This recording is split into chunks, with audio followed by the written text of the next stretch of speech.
Hey everybody, Comms Director Chris Mosier here at Progress, Texas. We are big fans of our local Democratic clubs. They are simply the easiest way for anybody to wade into the political pool with like-minded folks from their own neighborhoods or maybe some of their own particular interest areas, network and learn and step up your game.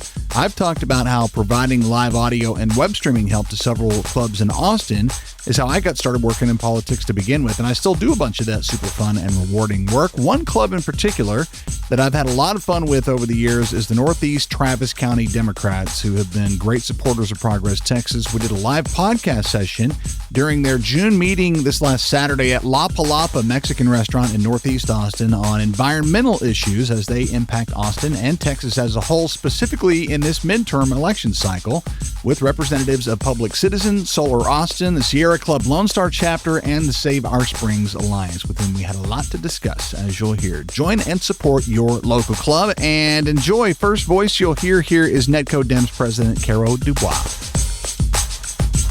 The crux of this meeting is the fact that the environment is a crucial election platform plank, and we've changed our program format just a little today since the environment is one of the most important issues on the fall election.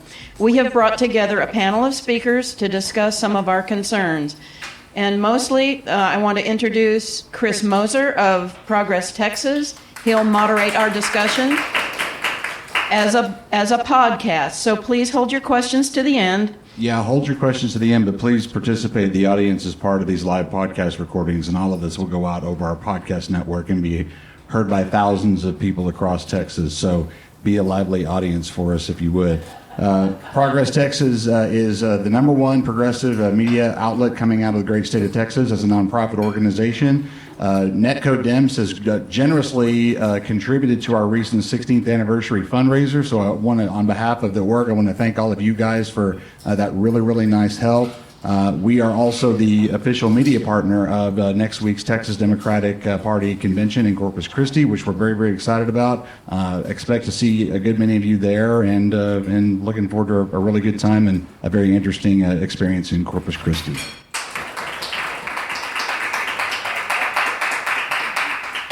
So I want to welcome you to our panel discussion. Today, our topic covers the issue of the most consequential infrastructure questions facing Austin, Central Texas, and the state as a whole. It's the future of power and water, and how we responsibly plan for data centers as new customers. We want to start with Kaiba White, who is the Energy Policy and Outreach Specialist at Public Citizen and President of Solar Austin. Kaiba, tell us a bit about yourself and what both of those organizations are all about. Hi, my name is Kaiba White. I work for Public Citizens Texas office. We do a lot of climate and energy work from the state. Some of it is very locally focused, like a lot of my work is focused on the Central Texas and Austin area, but also statewide policy making and interacting with the PUC, ERCOT, and of course the Texas legislature. Solar Austin, as the name implies, is very local focused and very focused on solar energy, and specifically local solar energy and rooftop solar energy here in the Austin area. That definitely overworks with my work as a public citizen employee as well. Part of our mission is not just to address climate change and air pollution, but to do that in a way that is equitable and really maximizes environmental benefits, and so that distributed energy kind of solutions is a key important part to that. Dr. Craig Nazer. Hello, my name is Craig Nazer. I have a doctorate in music and theory composition. My living through most of my life has been as a pianist and a composer. I got a doctorate from UT Austin. I taught at Austin Community College for years. I'm now retired, but also all my life I've been an environmentalist. And in the past, I lived in Louisiana as president of an Audubon group. Now I'm in Austin. I'm the state conservation chair of the Lone Star chapter of the Sierra Club.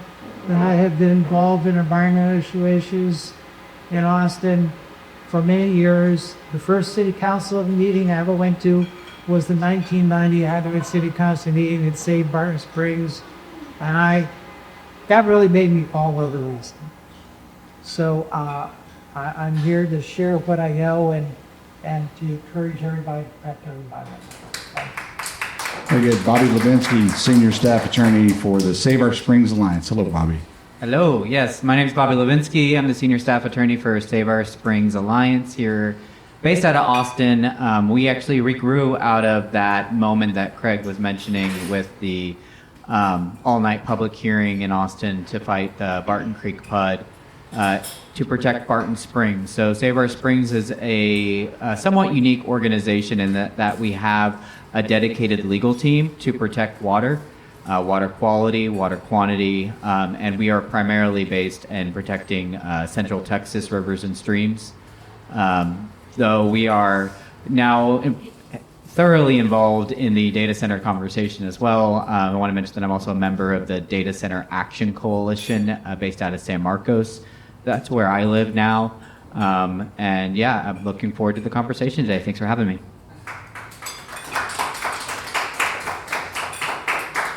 So we'll open the discussion with the first question that we've come up with. And y'all dive in however you want.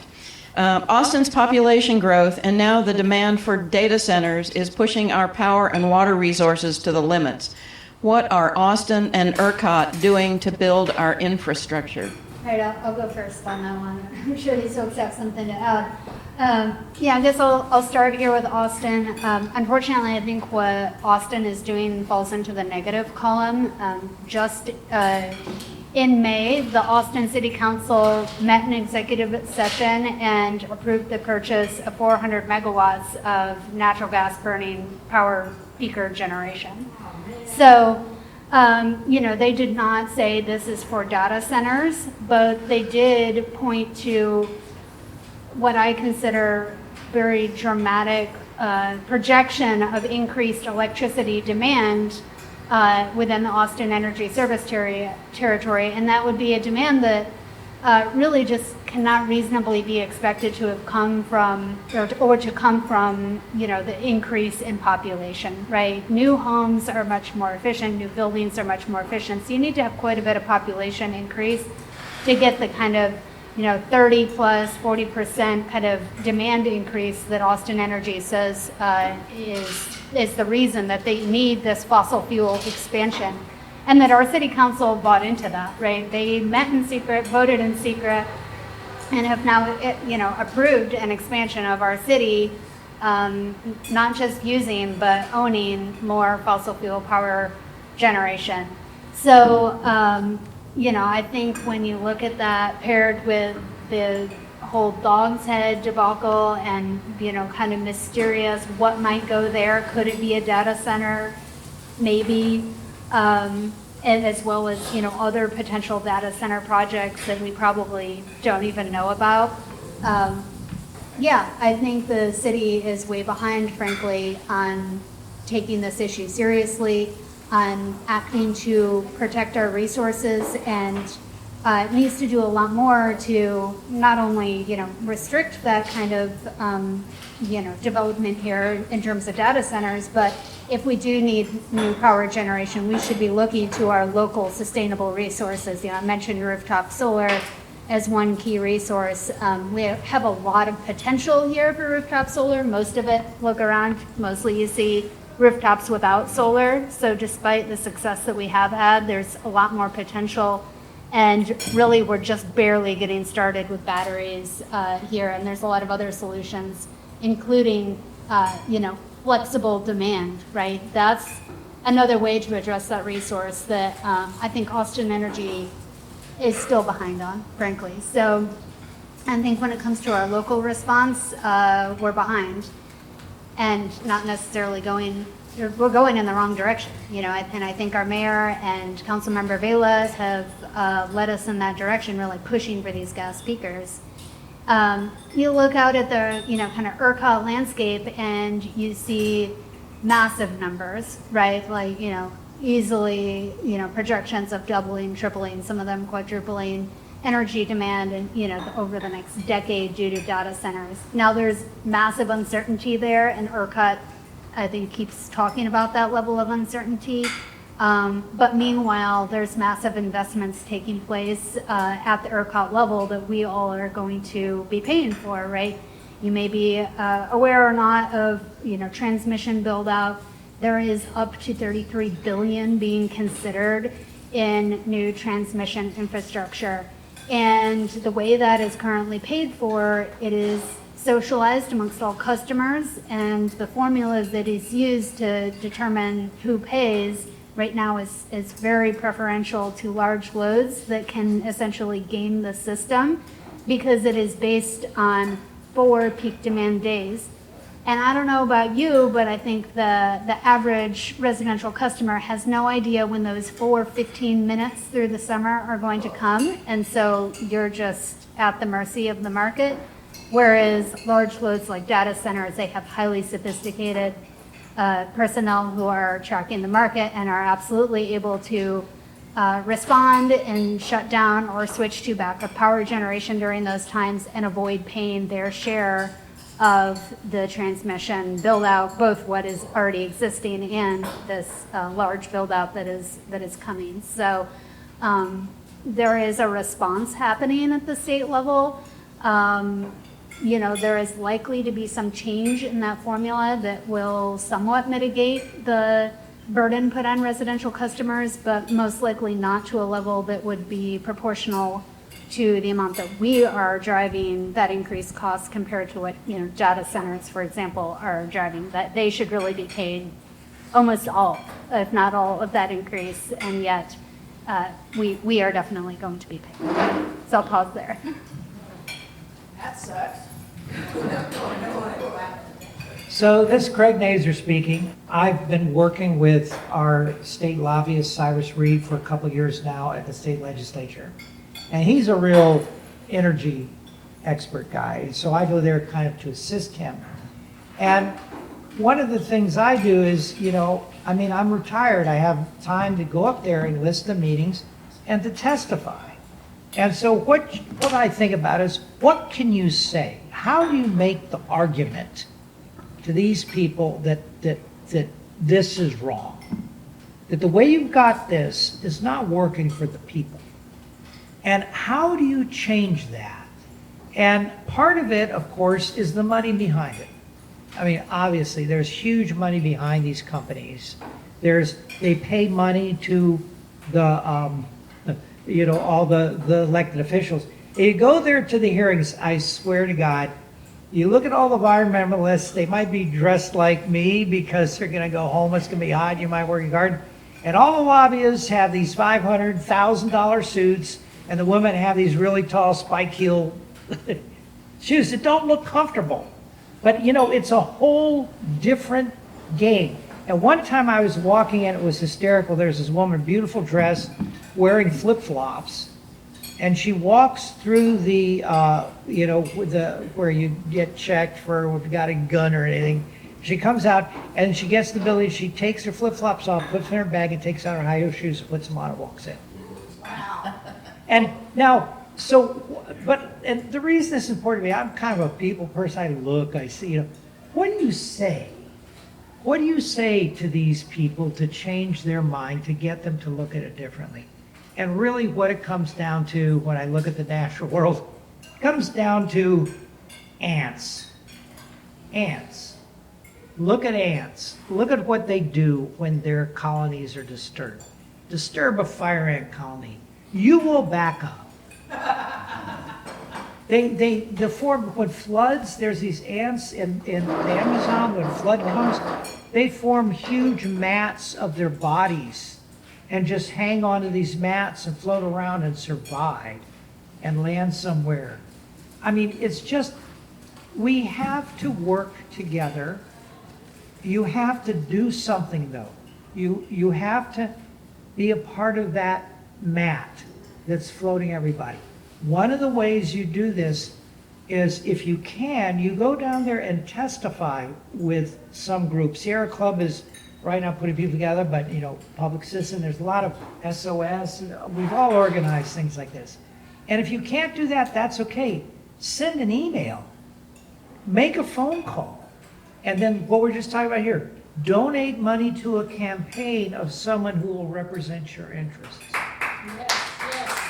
I just think, otherwise, we just curl up in a little ball, and look at what's coming down on us. We have the most corrupt president ever in the history of the United States. We have a state legislature that's constantly hammering on Austin, you can't do it your way, you got to do it our way. We have ERCOT, which it has all kinds of huge pressure on it. You know, well, if we just curl up, then guess what's going to happen? You know, so that would be to keep track of what's going on, take into this information about what we can do. And the other thing I would say too is, and this is in addition to what's going on, is thinking about demand response. And demand response means, how do we use less energy? How do we, if a lot of us start using less energy, that sort of catches on. And this goes solar on the rooftops. The city of Austin has a great program for putting solar on your rooftop. They have rebates. You can get rebates for, I got a metal roof on my house years ago because the Obama administration had a $3,500 rebate on a metal roof. And I said, wow, I need a new roof, and I had a little extra money, and I did it. That has saved me thousands. I've had hailstorms, never had to get a new roof set. That was like 17 years ago. That saves a lot of money to you. So anyway, there's all kinds of other things we can be doing while a lot of us are working at the Capitol trying to get ERCOT to change, because they got to change what they're doing too. So anyway, yes. Craig, what's our environmental board like that's appointed by our elected officials locally? What's their stance on this, and where do they stand generally? The Environmental Commission? Yeah. The energy stuff is not in their purview really directly, so they don't comment on that. But in general, some of the water stuff and the development stuff, where development goes and how big it is, we have an extremely good environmental commission right now, in my opinion. We had an incredible meeting on Wednesday night. I was very impressed. So get to know what district you're in. Who's your environmental commissioner? Call them up. I've been on commissions before. I always liked it when constituents called me up. They take the pressure off the city council member for, you know, responding, and they'll respond quickly. And then if they're good, they inform the city council member, hey, your constituents want this. Yeah, so that's another good avenue. So, Bobby Levinsky again, I'm with the Data Center Action Coalition down in San Marcos, and we have a lot of ants working on this data center issue. And I think one of the beautiful things about what's happening right now in Texas is it is truly a bipartisan response. I was at a recent meeting for a water district, the Crystal Clear Special Utility District, speaking alongside of people who are hardcore MAGA. And we were on the same side saying that we don't want our water used by the tech oligarchy in this way. There's a lot of conversations about demand. One thing I want to really point out about these data centers is it's not the current usage that we're doing with our phones or our computers right now that these data centers are being built for. It's actually a speculative initiative by venture capitalists that are trying to increase the computation capacity of computers to try to figure out what AI could become. Not what it is today, what can it become? And so when we're looking at the amount of water that's being demanded by these data centers, or the amount of energy that's being demanded by these data centers, it's really about how much profit these venture capitalists think that they can generate if they build these things and then let the computers do what computers do. It's not how much usage you're doing at your home right now. And I think that this really comes down to, why is this happening in Texas? So, when I'm working with these rural communities, one of these sites that we have, it could result in 3 power plants within 1.5 miles of each other. That's going to have a huge impact on the environment for local ranchers. And it exposes just how much the Texas legislature has eroded local control over the last decade or so. So the response that we need to be generating, the ants, the marching orders that we need to be giving to people is, demanding that the state legislature restores power to cities, restores power to counties to be able to take control of the futures for their communities, and saying no to some of these data centers. Absolutely. So reflecting on all of those answers, Kaiba talking about the city council kind of, almost seeming to sneak around a little bit in terms of the preparation for additional power generation, ostensibly for data centers. Also what Craig said about the kind of different types of people you see around the Capitol, whether it's environmentalist types or it's, venture capital, private equity types. And also what Bobby said about what to me is the truly remarkable overlap in the Venn diagram when it comes to the left and the right on this particular issue. There's a lot of stuff that's really remarkable. As we know, AI, just as a technology, has moved so quickly that none of us in this room truly understand even where it's at or where it's going at this point, I don't think, perhaps to varying degrees. I would pass it back down the row of panelists here and ask, do you see this rapid kind of pivot in the way data centers have become this really significant villain to a lot of people for a lot of different reasons? Should we see a similar pivot at the Austin City Council? Should we see a similar pivot at the legislature, where my presumption is that it was just kind of business as usual, Texas miracle sort of easy decision making that went into the approval of a lot of this stuff without a whole lot of thought about how it was going to affect actual everyday Texans? About the speed of the pivot, do we expect results from, I'll start with Bobby here, results from the legislature, and in addition to aunts and even uncles also, how do we speed up that process? Yeah, so I can speak to my experience working with the San Marcos City Council, because I think everybody has an evolution on this topic. I think initially the first reaction is, oh, they're going to be generating so much tax revenue, we can fund our schools and we can fund our improvements to our water systems. If we can just get one of these things approved, there's just going to be this free money to the system. And then you start to really talk about the consequences of it. And one of the things that's really happening is it's not just one center that's the problem. It's the number of them, the scale of them, because the data centers today are like 2 to 5 megawatts. We're talking about gigawatt centers that are being built. And we're talking about 480 that are waiting in line at the ERCOT system right now across Texas. Texas is the epicenter of data centers because that's what the state leadership wanted. They want Texas to be the leader. Now we have more data centers than the entire European continent. And so it's really concerning that that's happening. And in San Marcos, we started with a 5-2 vote for one of these data centers in favor of letting it come in. Luckily, we had a supermajority requirement on that project. Just a year later, after working with the city council, we were able to flip that to a 2-5 vote. So we were able to block the data center with 5 people voting against it. And that's because they started to understand just how much water is going to be used in the water energy nexus, which has not really been understood in the state's laws yet. And it's finally starting to click for people that if you're either using a ton of water on site for the on-site cooling, or you're using a ton of water off-site for the energy that's being demanded by these data centers. And just spreading that message of awareness really starts to transform how these elected officials are thinking. And I do think we have hope. I think that Clayton Tucker, who's running right now as the ag commissioner on the Democratic side, he is doing a really great job of connecting rural communities to this issue.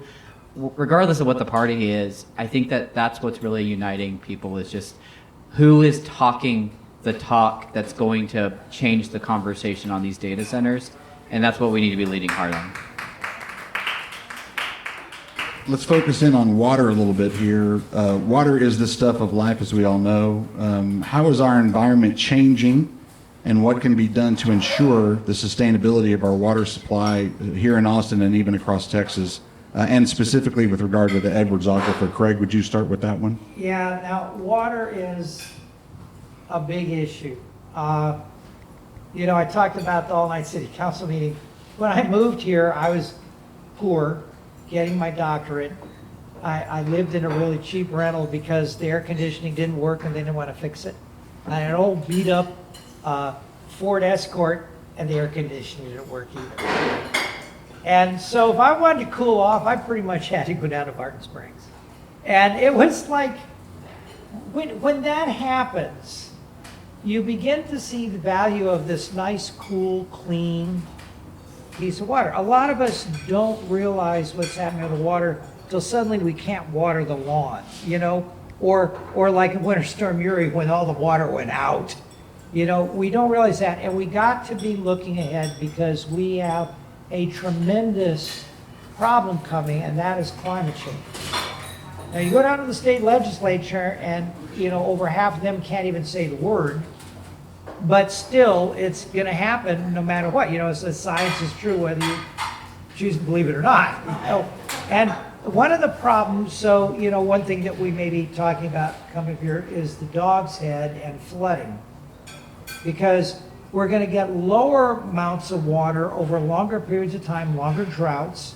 So, you know, the water that we rely on to drink and live with is going to go down. We're going to have to use less. But then every once in a while, we are going to get much bigger floods. So it's really a double-edged sword. It's not just about not having enough water. It's having way too much at the wrong time. And this is, like when we're talking about the dog's head development that we'll talk about on the Colorado, this is just not a data center. Although they may put a data center in there, we may get to that too. But it's not, it's also about having infrastructure by areas that are subject to huge floods. And so much water may come that we can't really capture all that. You know, that's another problem. How do we capture this? I understand that the water utility gave a program at the RMC just this week about aquifer storage, which is a good idea going forward. But we got to get on top of this now. We cannot wait any longer. And once again, it's also with us how we use water, demand response. Do you water your lawn? The trees. Yeah, well, your trees. Well, then what kind of trees did you plant? What kind of trees do you have? I mean, if you have a tree that likes a lot of water, you didn't plant it, maybe you plant it that way. But if that tree dies, you don't have the shade. I mean, we have a lot of issues about how we personally can use water. And I think that's always important. How do you personally use water? Because that changes how you feel the government and the society and the neighbors should use water too. That makes you an advocate for a better way to do it. So that's another thing to look at, our personal use of water and how we can change that. Yeah. Yeah. The point you're making about the sudden heavy rains and the impact can absorb the water. Classic example having this past week in Waco. They had one of the worst events they've ever had there in the history of the city. Just swept cars off main streets, 3 and 4 feet of water in areas that had never, ever flooded before, ever. It was really a tremendously damaging event. You see it online, you almost can't believe it if you look at it on YouTube. It shut down I-35. And this is largely the result of impervious cover. And that's something else that not too many people know about. The impervious cover prevents water from soaking into the soil. And the more impervious cover you have, the more it's likely to rain. So what happens when we do this all this development, we haven't had a big huge rainstorm, and that big huge rainstorm comes, and suddenly things flooded that never flooded before. And this is where we got to get ahead of it. We got to think about that. And isn't it true that the concrete is actually producing warmer air above it? Is that right or not? Yeah, that has the urban heat island effect, and that's where your trees are important. And that's why we have the tree ordinance, you know, our heritage tree ordinance that people violate all the time, too much in my opinion. That's all part of this. It's all part of the same thing. Yeah, I guess I'll just, point down to Corpus Christi. I'm sure you all have read about what's going on in Corpus Christi. Like, this is not a tomorrow kind of issue. It is now. And, thankfully we've had some good rains over the past month or so. Because prior to that, Texas in general was in pretty dire drought. And unfortunately that is, I think likely to continue being a pattern, right? Like, we're going to go through these long periods of drought, and they're going to get longer and more extreme, and then yes, they'll be punctuated by extreme flooding events, whether they are inland kind of rain bombs or, you know, things like Hurricane Harvey, where you just get massive amounts of rain that there's no way that our infrastructure can handle. So yeah, it's happening now, and it's going to get worse. I just like to remind people that it's not a tomorrow, it's not a in the future problem. It actually is. It is a today problem, and definitely look to Corpus Christi to see a very unpleasant picture of what that can look like. And unfortunately, here in Texas, industry rules, right? So while I think residents are going to be strictly enforced on their water usage in that city, it's still pretty up in the air whether or not the large industries, the petrochemical industries there that are using the majority of the water are actually going to be held to any restrictions or any restrictions that will actually address the problem. So we've got that issue, and just kind of touching back on what it does take to change politicians, I think, opinion. I think it's the visibility, right? So Bobby mentioned that a lot of times the first reaction to data centers from the kind of political perspective can be positive, like, oh yeah, there's going to be money coming in, it's just data center, it doesn't sound bad, right? And then it's once it actually happens in your area and you actually see that, like, oh wow, like that isn't just another warehouse. Actually, this warehouse comes with its own power generation, maybe for full-time use in terms of natural gas power plants. That's happening throughout the state of Texas. Huge build out of natural gas power plants specifically for data centers. And then even if that's not the case, or sometimes in addition to that, then you're also having backup generators, which are generally powered by diesel, which is one of your dirtiest options, most polluting, most harmful type of pollution that is not only a kind of classic respiratory and cardiovascular kind of problems caused there, but cancer. Diesel is some of your worst kind of air pollutants, and these data centers are just building massive amounts of backup generation because they don't want to have a moment where they might go down. And also because they want to be able to game the system, like I mentioned. So they might be able to switch off of the grid, get a pretty big payout potentially for that, and also increase local air pollution. And then, of course, there's the water issues, which Bobby is very familiar with working in San Marcos. And unfortunately, the data centers seem to give little consideration to whether or not there is actually water available where they're going. But once it really kind of comes to a head, there's nothing like having an emergency to start changing some minds. And then I think the piece that I think so often gets forgotten, but that I keep hearing from folks who live right near data centers, is the noise and the very local impact. So I think for those of us who don't live next to a data center, we might just think that, like, well, it's this unsightly giant box and it uses a lot of power and water, but if we could only power it with solar energy and, cut down on the water use, maybe it could be okay. Well, that might be true if you don't live in proximity to it, but if you're in a mile, 2, maybe even more around these giant centers, just the vibration from the noise 24/7 is not only a quality of life impact, but an actual health impact, because that vibration, that is a physical change, right? It is affecting not only structures, but the structure of bodies as well.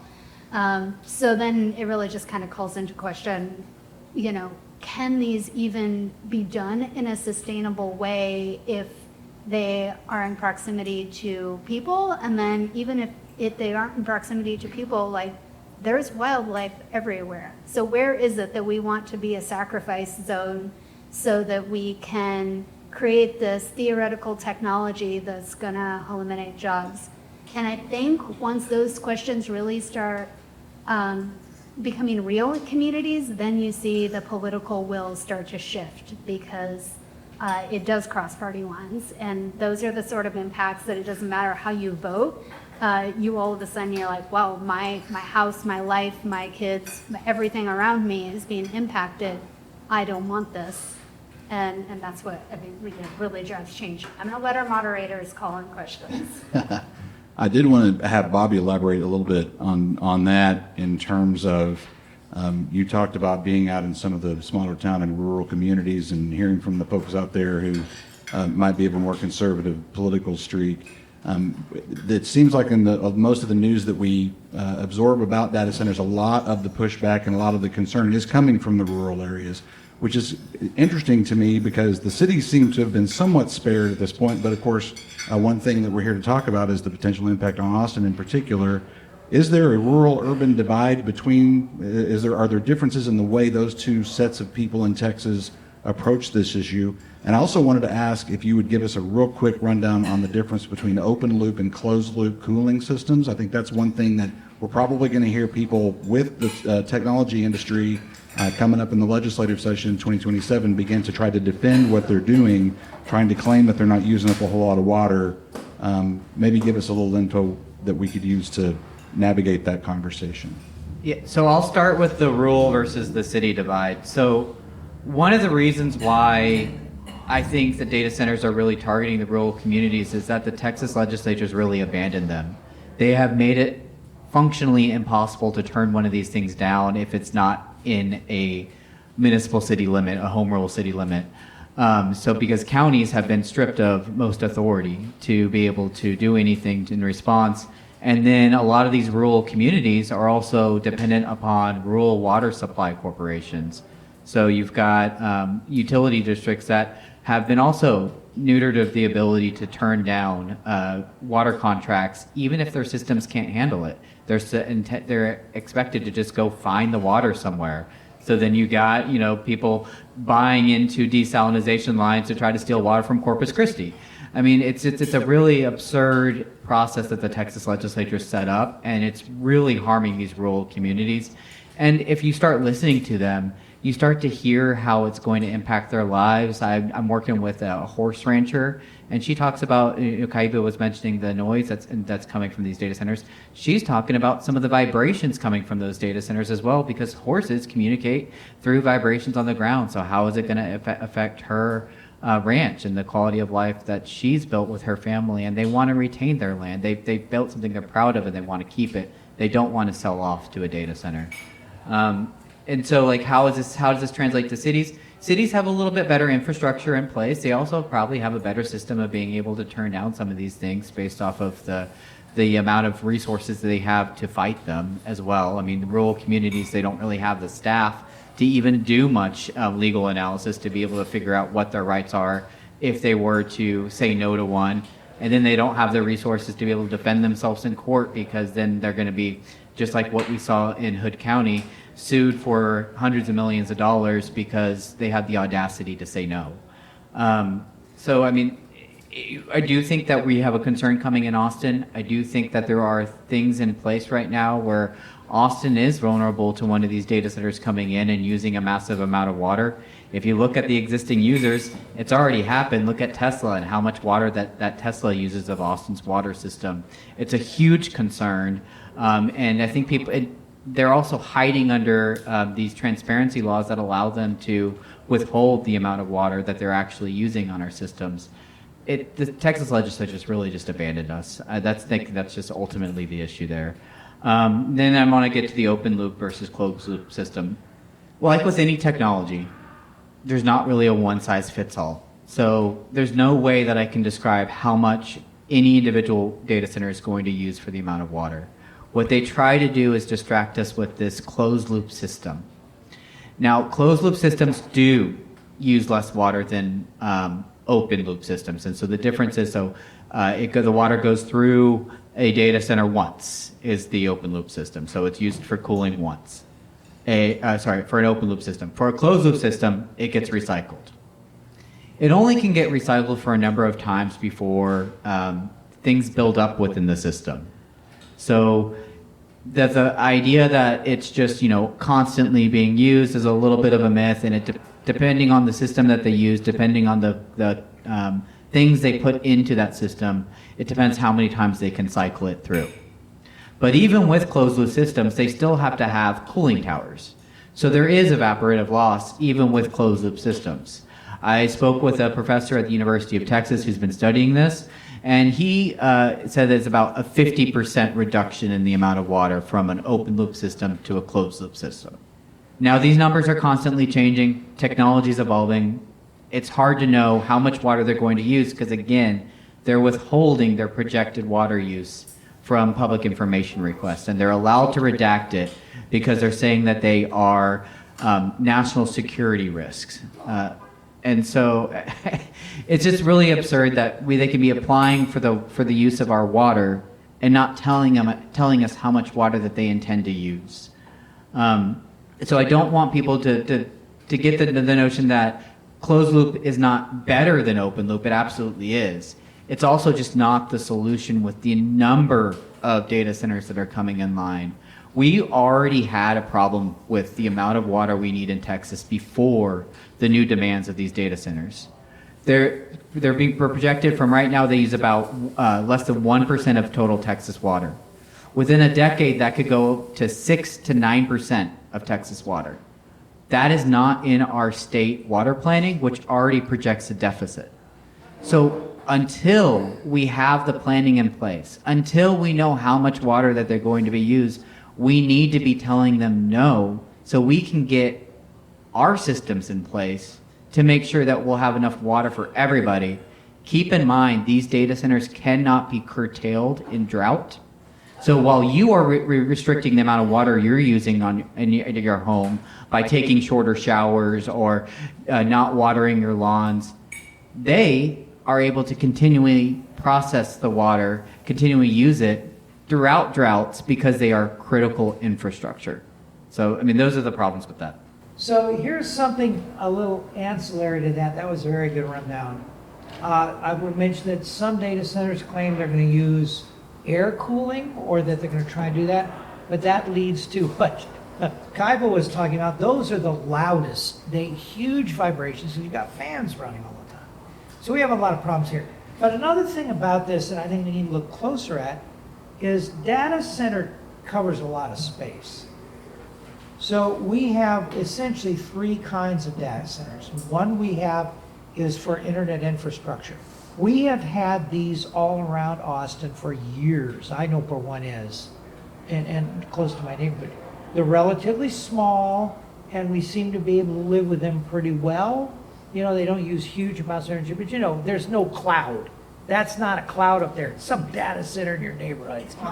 You know, so, and then we have something called crypto, and I don't know how much you know about crypto, but this is just a Ponzi scheme so rich people can hide their money.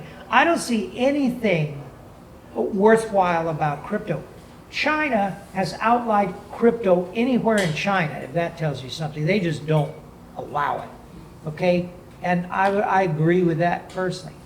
But then we have AI, and this is the big, huge elephant in the room, where there is, you know, they say it's critical infrastructure.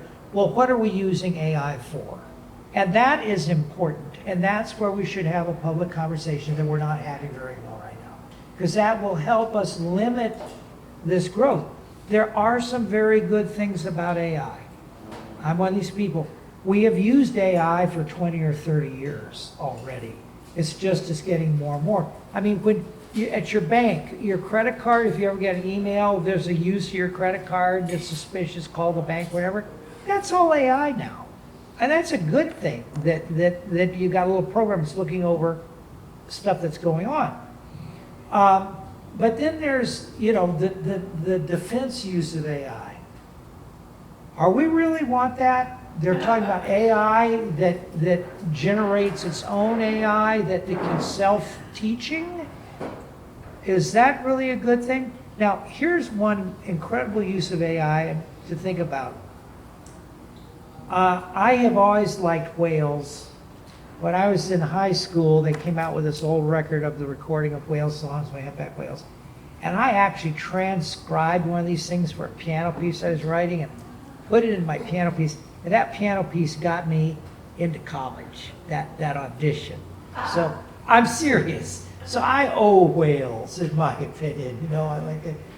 But they have a language, and their language is by sending sound out and getting it back. So their language can actually be a picture. You know, it could be pictographic.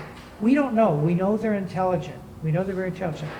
We now have AI working on translating the language of whales, because that is just too reiterative a task for humans to get their brain around.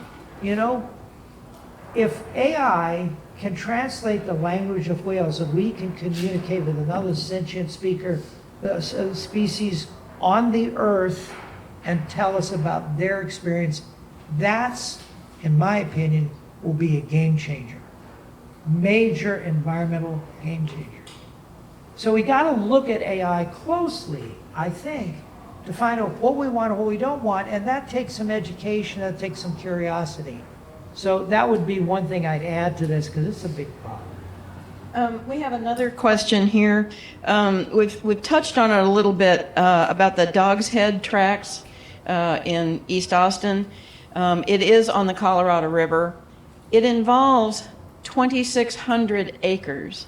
The city annexed it or wants to develop it, saying they want the property tax and the sales use tax from it, but they will not deny that they want a data center there. Would y'all like to discuss that some more? And I'd like to hear kind of a very baseline description of what we're talking about with Dog's Head. A lot of people don't know about it. Bobby, do you want to start with the baseline and then I'll add some commentary? I think you've been closest to it. Yeah. So the Dog's Head development, as was mentioned, is about a 2,600 acre property on the free-flowing section of the Colorado River, just to the east of city proper Austin. It's an area where this river has historically meandered. It's gone back and forth. A lot of the property has been used for historic mining operations.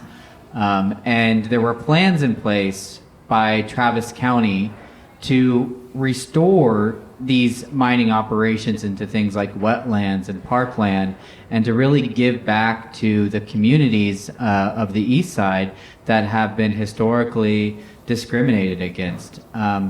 What the Dog's Head development did recently was they rushed through a development agreement with the city council of the city of Austin.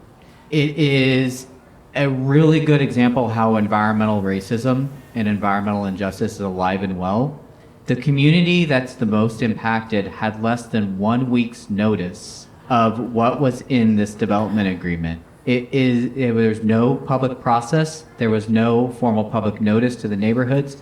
The developer did not reach out to them. And the city council approved it after the city management negotiated this thing in complete secrecy behind closed doors. Not even their own city staff was involved. The decisions that were being made was only city management and the directors of the departments. So this agreement includes no height restrictions, no impervious cover limits, no setbacks.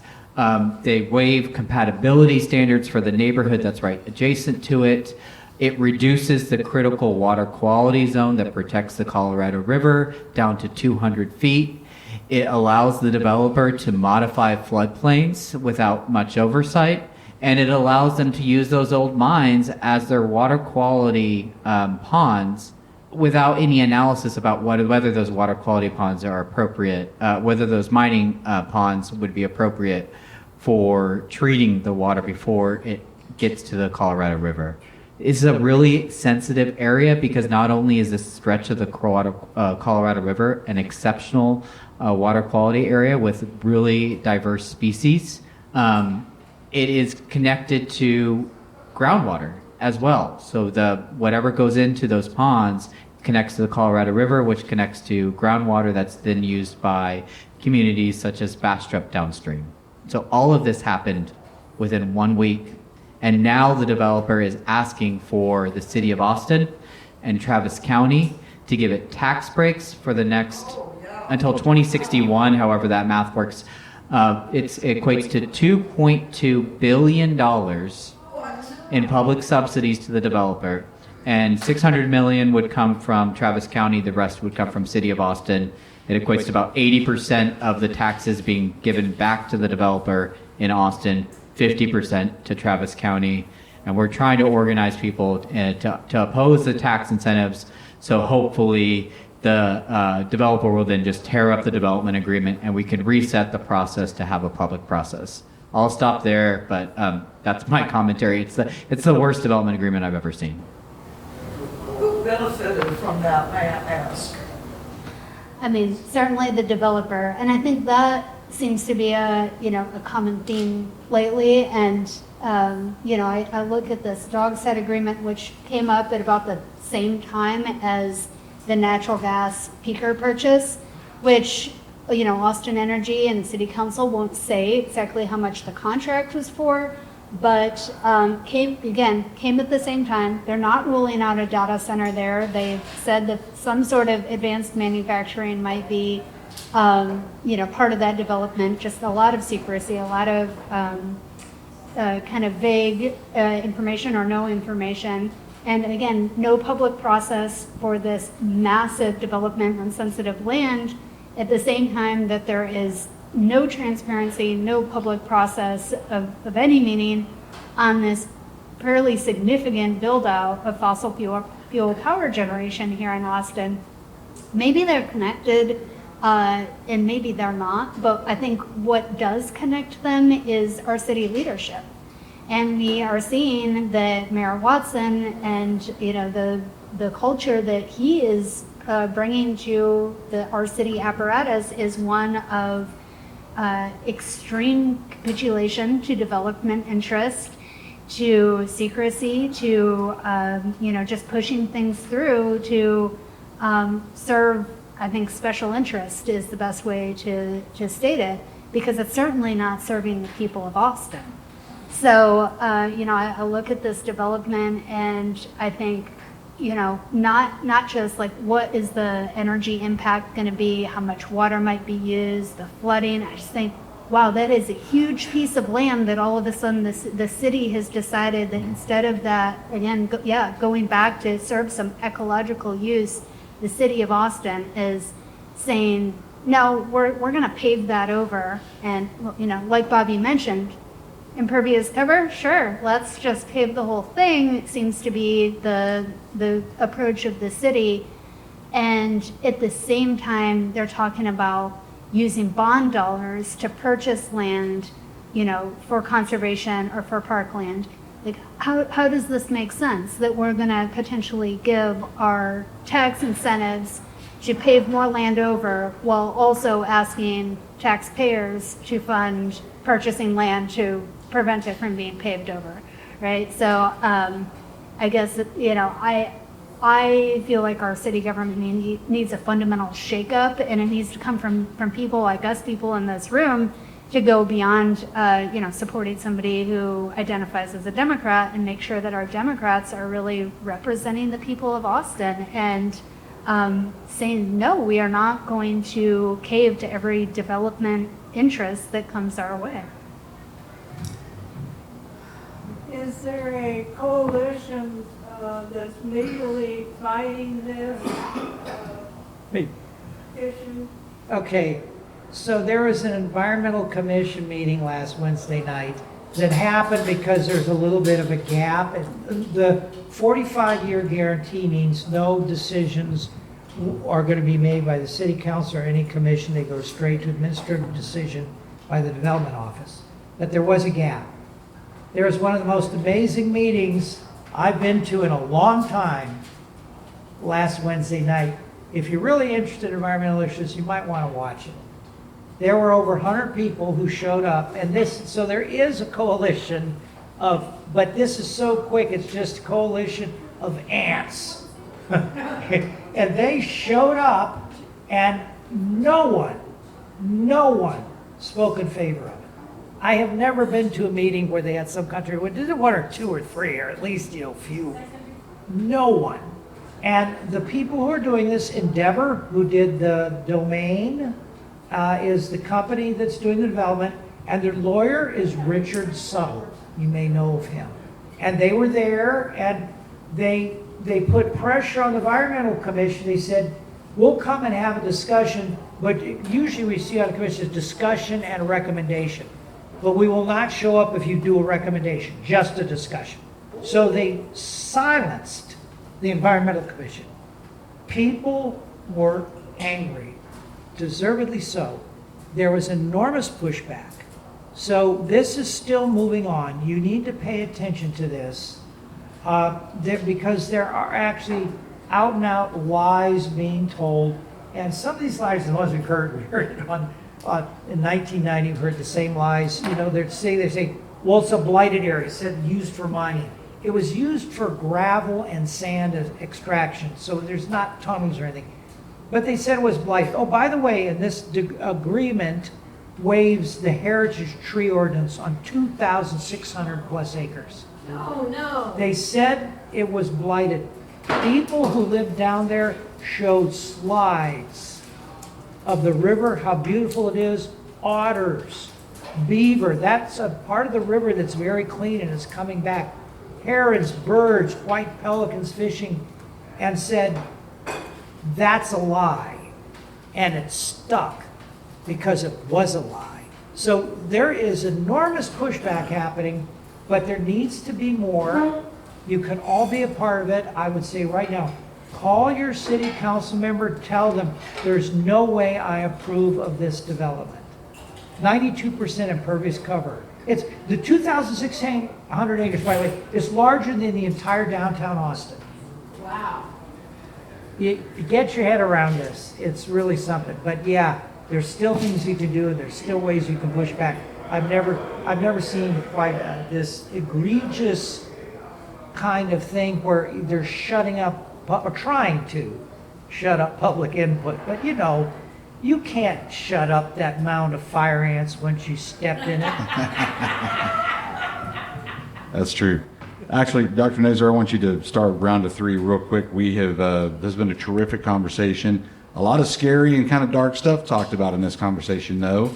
And as things seem to be improving politically and generally, I would say, for progressive type folks, I would like each of you to go through and give us the view from yourself personally and also from the organizations that you represent in terms of your outlook of what's about to come in terms of the upcoming election, the upcoming legislative session, and your marching orders for people. What should people do to get the outcome that they want? And let's keep this brief and go around to everybody as we wrap up here.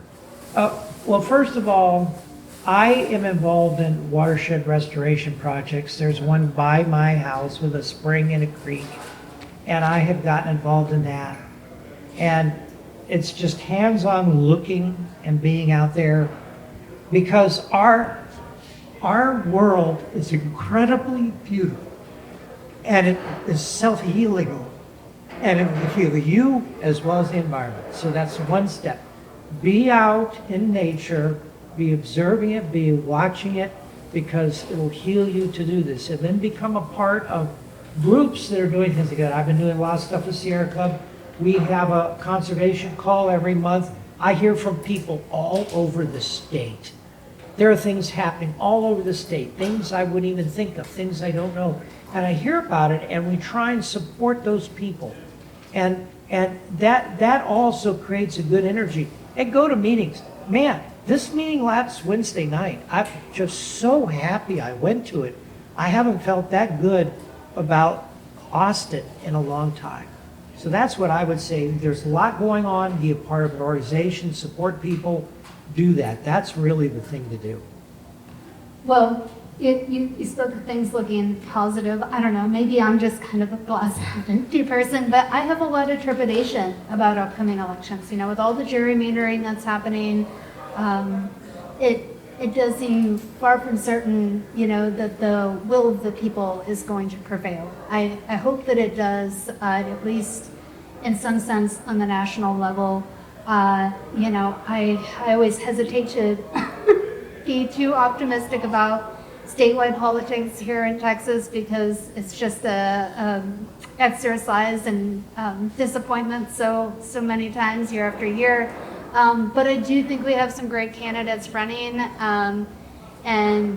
I think even looking at, say, the data center issue, we've heard some interesting comments even from Republican lawmakers around the water issue, and especially when it comes to data centers, saying that, I want water for my constituents, for people. Data centers are my last priority. That is a summary of what I heard from a Republican lawmaker. So that does give me some hope that there are ways to kind of break through.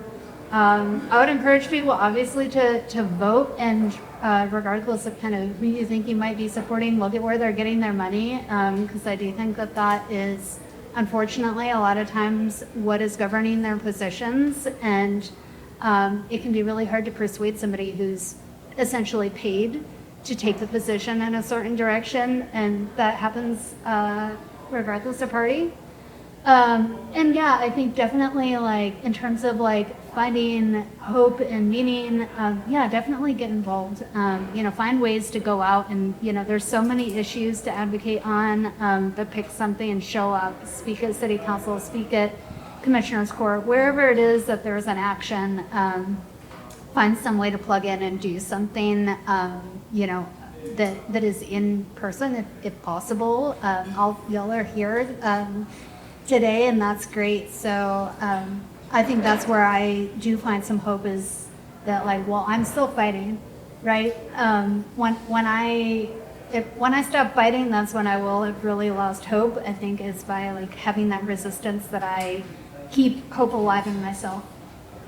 So I'll end with a little bit of a mixed positive and negative message. So I think what's happening right now is just there's so much chaos at the federal level that it's just creating so many opportunities for people to just slip things by. And I do think that the local elections have been really corrupted by a lot of money coming in.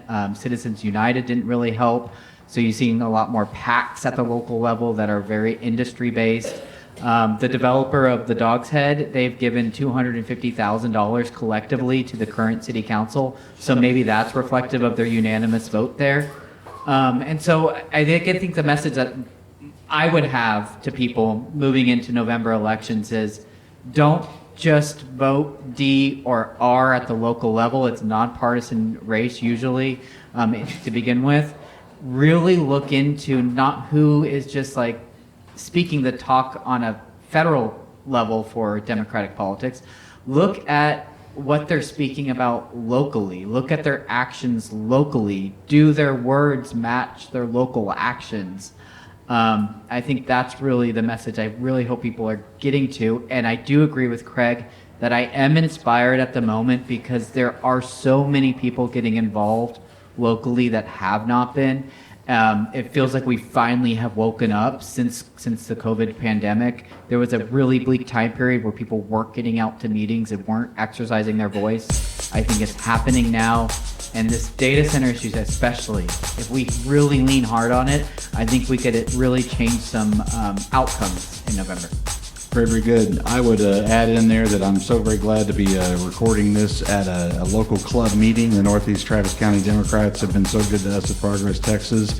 We've had a terrific audience, guys. Thank you so much for being here. Kyber White, Energy Policy and Outreach Specialist at Public Citizen and President of Solar Austin, Dr. Craig Nazer, Conservation Chair of the Lone Star Chapter of the Sierra Club and President of the Austin Environmental Dems, and also Bobby Levinsky, Senior Staff Attorney for the Save Our Springs Alliance. One more time, everybody, the great panel.